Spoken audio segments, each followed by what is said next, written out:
kasus gagal ginjal akut misteri mencapai 105. Pemirsa, jumlah kasus gangguan ginjal dari penyelidikan terhadap berusia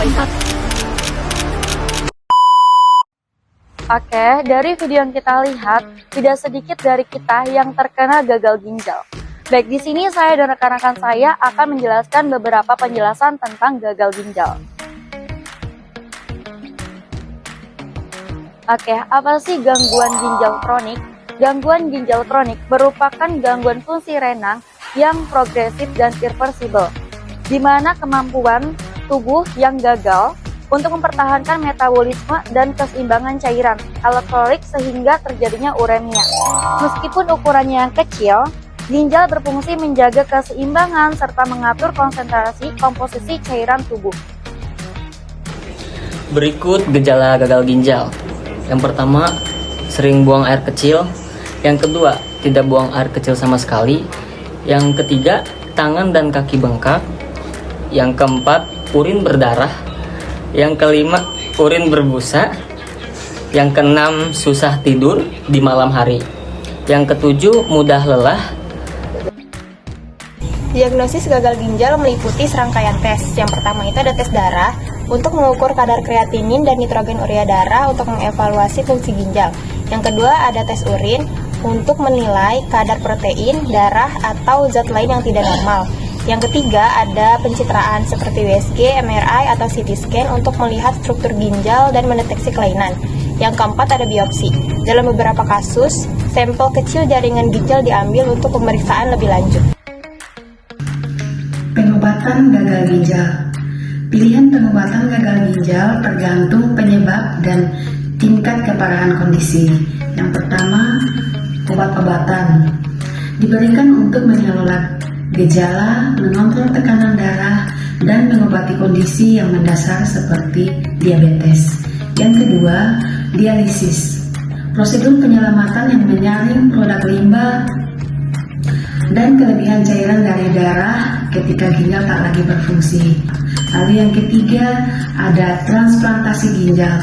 Prosedur bedah untuk menggantikan ginjal yang rusak dengan ginjal yang sehat dari pendonor. Opsi yang ini dipertimbangkan jika perawatan yang lain tidak efektif. Lalu yang keempat adalah perubahan gaya hidup. Kita perlu mengadopsi pola makan ramah ginjal, menjaga hidrasi, menghindari rokok dan konsumsi alkohol berlebihan, serta mengelola stres. Penyebab gagal ginjal ada 6. Yang pertama, diabetes. Kadar gula tinggi dapat merusak pembuluh darah di ginjal. Yang kedua, hipertensi. Tekanan darah tinggi yang tidak terkontrol dapat merusak penyaringan di ginjal. Yang ketiga, glomerulonefritis, yaitu peradangan pada unit penyaringan di ginjal. Yang keempat, penyakit ginjal polikitik, gangguan genetik yang ditandai dengan pertumbuhan kista di ginjal. Yang kelima, obstruksi, kondisi seperti batu ginjal. Yang keenam, infeksi.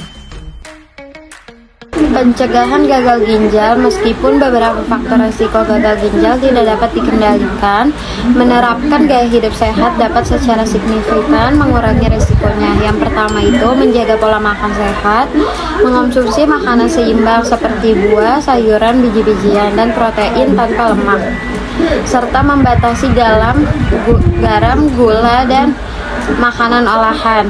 Dan yang kedua, menjaga hidrasi, minum yang banyak, air putih, mendukung fungsi ginjal dan mencegah dehidrasi. Yang ketiga, memantau tekanan darah secara rutin, memeriksa dan mengelola tekanan darah untuk mencegah kerusakan ginjal. Mari kita lanjutkan dengan perawatan paliatif untuk pasien dengan gagal ginjal. Perawatan paliatif bertujuan untuk meningkatkan kualitas hidup pasien dengan gagal ginjal pada stadium akhir yang tidak lagi menjalani terapi pengganti ginjal seperti dialisis atau transplantasi. Aspek utama perawatan paliatif meliputi manajemen gejala, yakni mengatasi nyeri, mual, sesak napas, kelelahan, dan gejala lainnya. Kemudian dukungan emosi dan psikologis, yakni memberikan pendampingan untuk pasien dan keluarga guna mengatasi stres dan kecemasan. Yang berikut adalah perawatan nutrisi, yakni menyesuaikan diet agar sesuai dengan kondisi pasien untuk mencegah komplikasi lebih lanjut. Dan yang terakhir adalah koordinasi perawatan. Di sini perawat, dokter bekerja sama dengan pasien dan keluarganya untuk membuat keputusan perawatan yang sesuai dengan preferensi dan kebutuhan pasien itu sendiri. Kesimpulannya adalah edukasi tentang gagal ginjal sangat penting bagi masyarakat agar dapat memahami pentingnya kesehatan ginjal dan mengambil langkah pencegahan serta pengelolaan kondisi dirinya. Dengan memahami penyebab, gejala, dan pilihan pengobatan gagal ginjal, individu dapat membuat keputusan yang tepat mengenai kesehatan mereka dan mencari intervensi medis secara tepat waktu. Ingatlah, deteksi dini dan perubahan gaya hidup dapat membantu mempertahankan fungsi ginjal dan meningkatkan kesejahteraan secara keseluruhan. Jadi, teman-teman semua, mencegah itu lebih baik dari mengobati.